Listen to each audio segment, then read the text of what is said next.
بسم اللہ الرحمن الرحیم اعوذ باللہ من الشیطان الرجیم بسم اللہ الرحمن الرحیم یا ایہا الذین آمنوا کتب علیکم الصیام کما کتب علی الذین من قبلکم لعلکم تتقون۔ ماہ خدا و پیام خدا، ماہ مبارک رمضان میں پروردگار عالم نے روزوں کو فرض کیا ہے۔ خداوند عالم اس کے بارے میں قرآن مجید سورہ بقرہ میں ارشاد فرما رہا ہے کہ اے ایمان والو، تمہارے اوپر روزوں کو فرض کیا گیا ہے۔ اس آیت میں پروردگار انسان کو ایک تسلی دے رہا ہے اور ایک انسان سے امید رکھ رہا ہے۔ تسلی کون سی ہے؟ یا ایھا الذین آمنوا کتب علیکم الصیام کما کتب علی الذین من قبلکم۔ یہ جو روزے مومنین تمہارے اوپر فرض کیے گئے ہیں، یہ فقط تمہارے اوپر فرض نہیں بلکہ تم سے گزشتہ امتوں پر بھی ان روزوں کو فرض کیا گیا تھا۔ اور اس کے علاوہ پروردگار انسان سے امید کون سی رکھ رہا ہے کہ لعلکم تتقون، شاید کہ تم لوگ متقی ہو جاؤ، شاید کہ تم لوگ تقوی اختیار کر لو۔ یعنی روزے کا فلسفہ یہ ہوا کہ پروردگار انسان کو متقی دیکھنا چاہتا ہے۔ کیوں متقی دیکھنا چاہتا ہے؟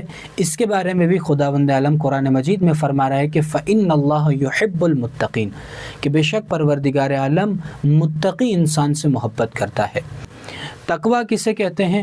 تقوی کہتے ہیں کہ پرہیز کرنا، یعنی پروردگار عالم نے وہ چیزیں جو انسان کے اوپر حرام کی ہیں ان کے اوپر پرہیز کرنے کا نام تقوی ہے۔ اسی لیے پروردگار عالم فرما رہا ہے کہ لعلکم تتقون، شاید کہ تم لوگ متقی ہو جاؤ، یعنی گناہوں سے پرہیز کر لو۔